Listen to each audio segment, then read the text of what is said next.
Yes, ko'y dumating na bago. Amen. Diba? So, si Sister Laika, mukhang pangmataganan ito. Ano? Forever na. May contract na yan. Magpasalamat natin sa Panginoon na, sige, tasmin po natin ating mga kamay. Panginoon, maraming salamat, Panginoon, na nakasama po namin si Sister Laika sa linggong ito, Panginoon. Lord, we believe, Panginoon, na hindi po aksidente, Panginoon, na siya'y napadako, Panginoon, sa iyong bahay-sambahan, sa lugarin ito, at makatagpo niya, Panginoon, ang mga taong nakapaligid sa Kanya ngayon. Amen.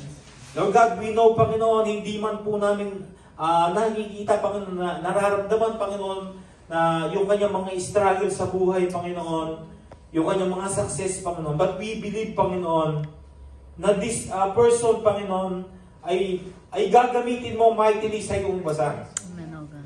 And Lord, we know na ang taong ito, Panginoon, ay magiging kalakasan sa ibang tao rin, Panginoon. Amen.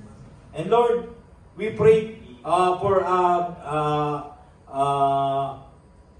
sa kanyang kalakasan, Panginoon, na nanggagaling din sa iyo. And also we pray, Panginoon, blessing upon blessing, Panginoon, na iyong ibubuhos sa kanyang Panginoon. Lord, maraming salamat, Panginoon, sa kanyang buhay. Naway makasama pa namin siya, Panginoon, sa mga susunod na linggo, Panginoon. At makasabay namin, Panginoon, lumalim sa iyong salita. Amen. Muli, Panginoon, maraming salamat po sa iyo.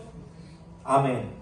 And let's pray na rin po sa ating pagkain. Amen. Thank you, Lord, sa aming pagkain, magnificent.